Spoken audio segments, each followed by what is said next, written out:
तुम्हाला तिरुपतीवरून तिरुमलला जायचं असेल मंदिरापाशी दर्शन करायला तर आपल्याला गव्हर्नमेंट अलीकडची ना फ्रीची लाईन आहे. जवळपास 1 किलोमीटर लांब आहे आणि 40% फक्त गर्दी आहे नाही का आता तिरुपतीमध्ये.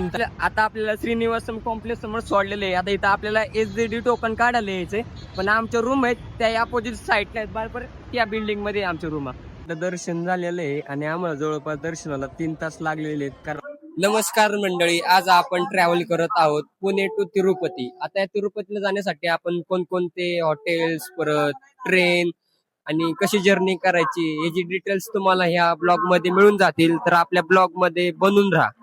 पुण्यावरून तिरुपतीला जाण्यासाठी मुख्यतः लोक LTT चेन्नई नाहीतर CAC चेन्नई नाहीतर कन्याकुमारी ह्या तिन्ही रेल्वेचा मुख्यतः पुण्यावरून जास्त उपयोग केला जातो. पण दर बुधवारी आपल्याला एकता नगर चेन्नई सुपरफास्ट एक्सप्रेस सुद्धा आहे. तुम्ही त्यांनी सुद्धा जाऊ शकता. त्याची तुम्हाला मी डिटेल्स आता ट्रेन मध्ये बसल्यानंतर सांगतो.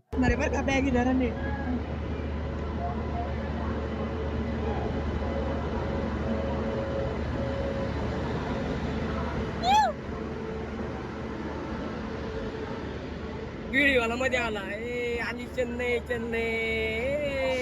आणि चेन्नई रेल्वे आम्हाला मिळालेली आहे. जवळपास 2 तास झालं डिले, 3 तास झालं डिले झालेली आहे. आता याच्यानंतर बघू 264 किलोमीटरचा हिचा पहिला स्टॉप आहे सोलापूर. आता सोलापूर वाजता टायमिंग दाखवते की 1 वाजता पोहोचल. आता बघू किती कव्हर करते. आणि आम्ही आता घरून आलेला आमचा शिदा आहे ते तुम्हाला आम्ही दाखवतो. घरून प्रत्येकाने घेऊन या, कारण पहिला एक दिवस हा घरून आणलेला खाण्यातच जातो. तर आम्ही आणली चटणी, शेंगणीची चटणी, लाडू, खपार, गवारीची शेंग, हे सगळ्या अशा गोष्टी आणल्या. चपात्या, असं चिवडा बिवडा तयार करून आणायचा आणि खायचा. आपल्या व्हिडिओ मध्ये बनवून राहा. तुम्हाला मी सकाळी सगळी माहिती सांगतो डिटेल्स. जी आपली ट्रेन आहे ती ट्रेन एकदा नगर मधून चालू होते गुजरात मधून. त्याच्यानंतर वडोदरा, सुरत, वसई, महाराष्ट्रामध्ये शिरल्यानंतर वसई, कल्याण, डोंबिवली. त्याच्यानंतर डोंबिवली काय स्टॉप काय घेत नाही. नंतर पुणे, कल्याण नंतर डायरेक्ट पुणे स्टॉप आहे. पुणे नंतर सोलापूर, सोलापूर नंतर कुलबर्ग नंतर रायचूर हे तेलंगणा कर्नाटक बाउंड्रीवर आहे. त्याच्यानंतर कडप्पा, गुंतल आणि नंतर डायरेक्ट रेणुगुंटावरून पुढं 2 स्टॉप आहे. त्याच्यानंतर ती चेन्नई सेंटरला थांबते. तर तुम्ही तिरुपतीला जर येताय ना, तुम्हाला बेस्ट ऑप्शन आहे पुणे कन्याकुमारी नाहीतर छत्रपती शिवाजी महाराज कन्याकुमारी. हे 2 ऑप्शन आहेत की तुम्हाला डायरेक्टली ते तिरुपतीला सोडतील, आणि तुम्हाला रेणुगुंटला उतरून गव्हर्नमेंटच्या बसने 14 किलोमीटर तिरुपती शहरामध्ये जावं लागेल. तर त्याच्यामुळे तुम्ही येताय तर तुम्ही बेस्ट आपल्या महाराष्ट्र लोकांसाठी ट्रेन आहे. तर तुम्ही त्या 2 ट्रेननी या. एक तर नगरी दर बुधवारची राहते, सुपरफास्ट आहे, पण काही सुपरफास्ट वगैरे काही नाहीये. जवळपास 4 तास लेट ट्रेन झालेली आहे. तर त्याच्यामुळे तुम्ही काही गडबड काही करू नका. जी सकाळची सुरुवात अशी काय चहा सोबत झाली. लय चहा प्यायची हौस होती याला, कारण चहा लवर एकदा जास्त. कारण पेट कॅन्टर आहे, पण पेट कॅन्टरचा चहा एवढा काही व्यवस्थित लागत नव्हता, म्हणून इथं गुंतल पोलीस स्टेशन आहे तिथं आल्यावरती आम्हाला चहा मिळालेला आहे आणि बिस्किट. आता आपण एक कडप्पा मध्ये, आणि तो आपल्या भारतामध्ये जवळपास नाही का 40 ते 50% कडप्पा इथून आयात म्हणजे पाठवला जातो. म्हणजे भारतामध्ये जवळपास इथून आपल्याला 40% कडप्पा पोच केला जातो. त्या खाणी आहेत कडप्पाच्या.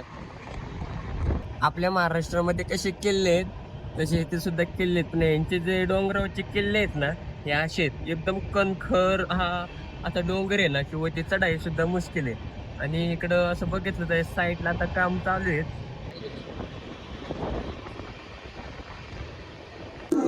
काही केलं तरी रेल्वेने 3 तासात नाही का 3 तास लेट होती, तर 3 तास कव्हर केले. आणि आम्ही रेल्वे 40 मिनिटं अगोदर आलो नाही, तर त्याच्यामुळे रेल्वेचं अभिनंदन. कारण 3 तास लेट होती गाडी आणि जवळपास 40 मिनिटं अगोदर आणून आम्हाला इथं सोडले रेल्वे. तर आता तुम्हाला रिक्षा कशी घ्यायची तुम्हाला इथून मी सांगतो, आणि पुढे तिरुपतीला कसं जायचंय तर आपल्या ब्लॉग मध्ये बनवून जा. स्टेशनच्या बाहेर आलं तर आमचं श्रीनिवासम पशे हॉटेल. तर आम्ही श्रीनिवासमच्या समोर हॉटेल बुक केलेले, तर तिथं आम्ही जाणार आहे. तर आता श्रीनिवासम कॉम्प्लेक्स हा चला. किती येणार? हा डायरेक्ट 400 म्हणते. रेणुगुंटामध्ये उतरल्यानंतर आपण जर बाहेर आलो ना तर आपल्या शेअर ऑटो मिळतात. त्या शेअर ऑटोची प्राइस आहे की प्रत्येकी 50 रुपये. पण त्याच्यामध्ये लगेज जर जास्त असेल तर तुम्हाला कोणी घेणार नाही.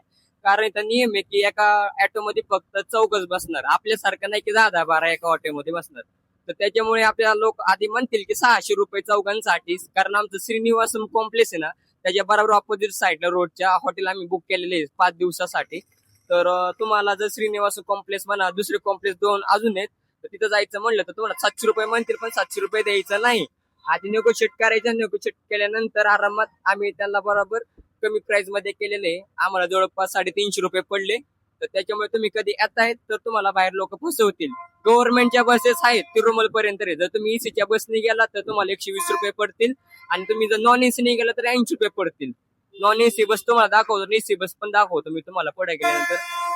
SSD टोकन बद्दल तुम्हाला काय माहिती नाही तर त्याच्याबद्दल माहिती देतो. आता आपल्याला श्रीनिवासम कॉम्प्लेक्स समोर सोडलेले आहे. आता इथं आपल्याला SSD टोकन काढायला यायचंय, पण आमचे रूम आहेत त्या अपोजिट साईडला आहेत बरोबर, त्या बिल्डिंग मध्ये आमचे रूम. तर आम्ही तिथं जाणार की आम्ही जे रूम बुक केलेले आहेत. तुम्ही जर उद्या कधी रूम बुक करताय तर श्रीनिवासम मध्ये करा, तुम्हाला 100 रुपयात मिळून जातील रूम. बिल्डिंग मध्ये केलेले आहे बुक, बघू शकता. तुम्हाला मी नंबर पण देतो कारण तो स्वस्त पण होतं आणि 5 दिवसासाठी. हे ऑफिस इथे अशी काय आम्हाला रूम मिळालेली. एसी नव्हती आपल्या अशी रूम. बॅग घ्या आतमध्ये असं आपल्याला मिळू शकतं. वॉशरूम हे सगळं क्लीन आहे, व्यवस्थित. टीव्ही सुद्धा आहे, वायफाय सुद्धा इन्क्लूड आहे, आणि चेकिंग केलेलं आहे हॉटेलमध्ये. तर आता आम्हाला रूम पण मिळाली. रूम पण एकदम व्यवस्थेमध्ये. तुम्हाला मी नंबर पण पाठवतो, इथं मेन्शन करतो खाली. तर आता आम्ही श्रीनिवासमला जाणार आहे, कारण आमच्याकडे तिकीट नाहीत. आम्हाला SSD टोकन घ्यायचे आणि SSD टोकन साठी आम्हाला 5 तास लाईनीमध्ये थांबायचे. तर आता एक एक करून आम्ही फ्रेश होईल. आणि तो कसं प्रोसेसिंग आहे SSD टोकनचं, त्याच्यासाठी तुम्हाला आधार कार्ड कंपल्सरी आहे आपल्या जवळ ठेवणं. तर तुम्हाला आता मी दाखवतो पुढं कसं प्रोसेसिंग आहे त्याची. तर या व्हिडिओमध्ये बनवून राहा. नशीब एवढं चांगलं आहे ना, बालाजी मध्ये 2 दिवस झालं पब्लिकच आले नाही दर्शनाला, आणि SSD टोकन सुद्धा आम्हाला अवेलेबल झालेले आहेत. SSD टोकन 4ला बंद होते, तर त्याच्यामुळे तुम्ही लवकर या. पण ह्या वेळेस बंद काहीच गर्दी नाही बघा, काहीच गर्दी नाही. आमचं नशीब एवढं चांगलं आहे ना, त्यामुळे हॉटेलने सांगितलं गर्दी आणि लवकर जाऊ तुम्ही. आधार कार्ड लागले. आम्हाला तिकीट मिळाले आणि ते पण न पैसे भरता, कारण 300 रुपयाला तिकीट आहे. SSD टोकन आपल्या 3 कॉम्प्लेक्स मध्ये मिळतं आणि आम्हाला श्रीनिवासम मध्ये मिळालं, कारण आम्ही श्रीनिवासम समोरच्या राहतो.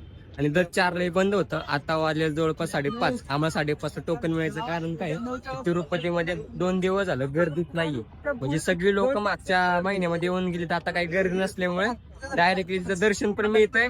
आणि जवळपास 1.5 तासामध्ये आता दर्शन होते असं आम्हाला तर सांगितलं इथं खाली.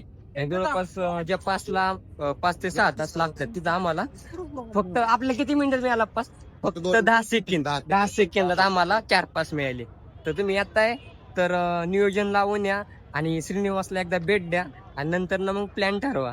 तुम्हाला तिरुपतीवरून तिरुमलला जायचं असेल मंदिरापाशी दर्शन करायला, तर आपल्याला गव्हर्नमेंटच्या बसेस आहे, तुम्ही गव्हर्नमेंटच्या बसनेच जावा. जर प्रायव्हेट गाडी घेऊन नसताना आला तर तुम्ही तर प्रायव्हेट रिक्षा, प्रायव्हेट असे 4 व्हीलर करायची म्हणली तर जास्त पैसे आहेत. तर त्याच्यामुळे तुम्ही आपली गव्हर्नमेंटचीच हे करा, कारण एसीचं आहेत काही 120 रुपये आहेत आणि नॉन एसी 80 रुपये आहेत. तुम्हाला ते तिरुमला वरती दर्शनासाठी सोडेल आणि तिथूनच माघारी बस आहेत ना. तुम्ही जर तिरुमला वरती आला ना, तुम्हाला अशा प्रकारे लॉकर मिळतील.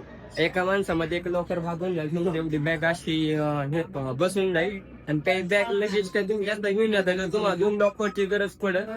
तर असं लॉकर आहे. आणि इथंच केस कटिंग करायला सुद्धा हॉल पलीकडच्या साईडला 1 आणि 2 नंबर हॉलमध्ये केस कटिंग केलं जातात. तुम्ही तिथे जाऊन आंघोळ कटिंग करून तिथून कपडे घालून पुढे दर्शनाला 1 किलोमीटर लांब इथून अजून दर्शनाचं तिथं जाऊ शकतो. मला जर केस दान करायचे असतील, जर केस कापायचे असतील ना, तर असा पास आहे, तर समोरच पास मिळतो. 2 नंबर आणि 3 नंबर हॉल आहे, जे पहिले पायऱ्यांपासून लिफ्ट बसले तिथं तुम्ही केसदान करू शकता, पण असे पास आपल्याला घ्यावे लागते. हा ब्लॉग पुणे टू तिरुपती होता. तर आपण संपूर्ण तिरुपती शहर फिरलेलो आहे. तिथं सेपरेट ब्लॉग केलेला आहे, किती पैसे लागतात आणि कोणकोणते मंदिर आपण फिरू शकतो. 6 तासामध्ये आपण ते तिथं सांगितलेलं आहे. तर सबस्क्राईब करून ठेवा चॅनलला. आम्ही दर्शनाला चाललोय आणि बहुतेक मोबाईल आपल्याला जमा करावा लागतो गेटवरती, तर व्हिडिओ काय बनणार नाहीये दर्शनाच्या आजचा, पण बाहेरचा जो भाग आहे मंदिराचा तिथला व्हिडिओ बनतील. पलीकडची ना फ्रीची लाईन आहे, जवळपास 1 किलोमीटर लांब आहे आणि 40% फक्त गर्दी आहे नाही का आता तिरुपतीमध्ये 3 तारखेला. तरी जवळपास 1 किलोमीटर गर्दी आहे. आणि आता आम्ही जे टोकन आहे ना आमच्याकडे SSD टोकन, त्याच्यावरती आमचं फक्त 5 तासामध्ये दर्शन होईल आणि ह्यांना जवळपास 15 तास लागणार आहे. लॉकर जिथं आपण लॉकर घेतलेत ना तिथून आपल्याला इथल्या मंदिराच्या ट्रस्टच्या बसेस सुद्धा ज्या SSD टोकन फ्री लाईन आहे ना तिथं आणून सोडतात. फ्री लाईन पैसे म्हणा, SSD टोकन लाईन पैसे म्हणा. तर आणि जर जीप घेतली तर तुम्हाला 50 रुपये पर पर्सन पडेल. आज साधारणतः 2 किलोमीटर आहे, पण बाहेर पडायच्या वेळेस काही गरज नाही हे घेण्याची. दर्शन झालेलं आहे आणि आम्हाला जवळपास दर्शनाला 3 तास लागलेले आहेत, कारण आमच्याकडे SSD टोकन होतं त्याच्यामुळे आम्हाला 3 तास लागले. आणि जे फ्री लाईनीचं होतं जवळपास त्याला 15 तास लागतात. आणि आता आमचं दर्शन झाल्यामुळे आम्ही फोटोशूट करून आता ज्यांचा ब्लॉग एंडिंग होईल. तर तुम्हाला बाकीचे डिटेल्स माझ्या दुसऱ्या ब्लॉग मध्ये मिळतील, तर त्याच्यात तुम्ही जाऊन बघा. तर धन्यवाद व्हिडिओ बघितल्याबद्दल.